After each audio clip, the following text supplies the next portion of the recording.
Parabéns a você. A carta aos Colossenses vem responder a uma série de desafios que a igreja na cidade de Colossos estava a enfrentar, com o gnosticismo, a matéria é má, só o Espírito é que é bom, logo Jesus não podia ser Deus. Jesus é 100% homem e Jesus é 100% Deus para fazer dos homens filhos de Deus. A maior demonstração de amor que este universo presenciou. Deus feito homem, crucificado por amor a nós, mas ao terceiro dia a morte não o reteve. Jesus ressuscitou e está vivo para todo o sempre. Temos vida e vida com abundância. Temos vida e temos vida eterna. Temos vida e temos vida com propósito, com rumo, com sentido. Dá gosto de viver esta vida. Três coisas que ele fez. Primeiro, venceu o nosso pecado. Nós éramos pecadores por aquilo que fizemos e éramos pecadores porque nós não pertencíamos ao povo de Deus. Jesus chega e agora, aqueles que não mereciam ser perdoados pela graça, vocês são totalmente perdoados. O dom gratuito de Deus é a vida eterna. E agora passamos da morte para a vida, das trevas para a luz, do pecado para a santidade. E agora podemos viver em comunhão com Deus diariamente, porque Deus fez uma obra gloriosa na nossa vida. Ele não apenas perdoou o nosso pecado, Ele anulou a consequência do pecado na nossa vida. Eu estava condenado e Jesus quebrou a minha condenação. Eu estava morto, mas Jesus me deu vida. Eu estava em pecado e agora Deus me deu uma nova natureza. Chegou alguém que se tornou o único e verdadeiro mediador entre Deus e os homens, Jesus Cristo, o homem perfeito. Agora todo o meu pecado é vencido. Não te deixes vencer por pecados que já estão vencidos. Segunda coisa, a nossa dívida foi vencida. Não há mais nada a ser feito. Está pago. Está consumado. A nossa salvação está realizada. Jesus pagou a nossa dívida. O termo grego para nossa escrita de dívida, a palavra que é transliterada para o português é autógrafo. Paulo está a dizer, nenhum homem, nenhuma mulher pode dizer eu não sabia da dívida. Porque a dívida tem lá o nosso, nós rubricamos o nosso documento de dívida. Jesus cancelou a dívida que eu tinha. Na altura do Novo Testamento, o papel era uma coisa muito rara e muito cara.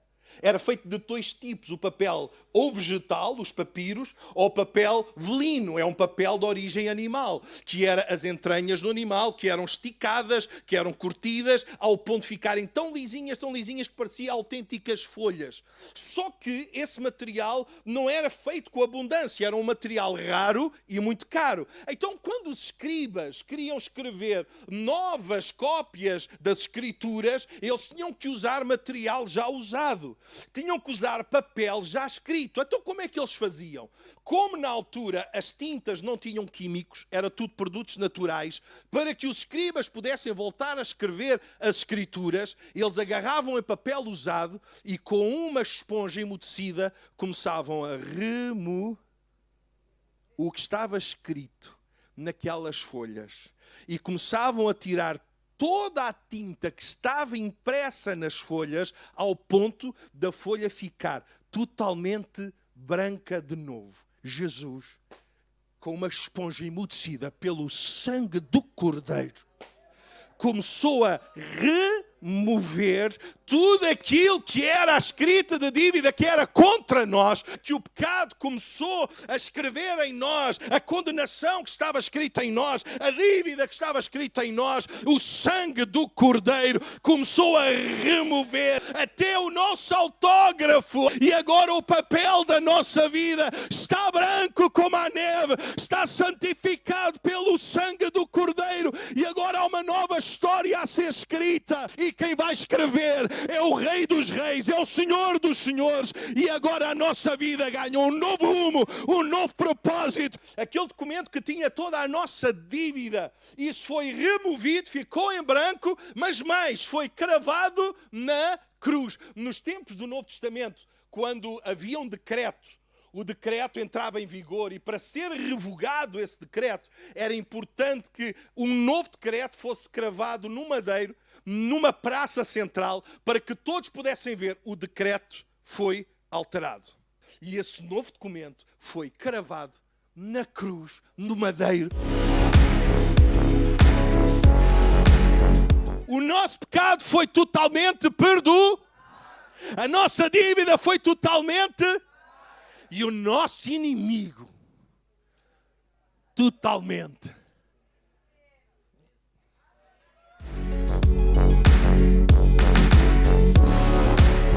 Que ele despojou. Os soldados romanos conquistavam povos inimigos. A primeira coisa que o general fazia quando conquistava um povo inimigo era despojá-lo. Primeiro, despojar significa que o exército que era conquistado e vencido, o exército vencedor, a primeira coisa que lhe fazia era tirar a armadura. Ficou sem a sua capacidade de defesa. O nosso inimigo está sem capacidade de defesa. O diabo perdeu a sua armadura, a sua capacidade de defesa. Mas a igreja tem uma nova armadura, tem o capacete da salvação, tem a couraça da justiça, tem as sandálias da paz. A segunda coisa que o general romano fazia era retirar as armas. Ficou sem capacidade de ataque. A igreja agora tem a espada do Espírito. O inimigo já não tem armas para atacar, mas a igreja tem. A igreja vive numa luta contra as hostes espirituais da maldade. E esse inimigo está vencido, sem capacidade de defesa e sem capacidade de ataque. E agora a igreja tem toda a defesa disponível e tem todo o ataque disponível, porque não é para ferir ninguém, é para ganhar a batalha no reino de Deus, e a vitória já é nossa. Diz que os expôs publicamente. Aquilo que acontecia com o general romano quando ganhava uma grande batalha, o general romano entrava pelas ruas de Roma sentado no seu cavalo. Atrás vinha o exército romano que aplaudia. O povo ladeava as estradas por onde passava o exército e aplaudiam. Atrás vinha o general vencido e o exército vencido. O exército vencido era humilhado. O general que ganhou a nossa batalha, que venceu o nosso inimigo, que despojou da armadura e tirou as armas, esse general é Cristo.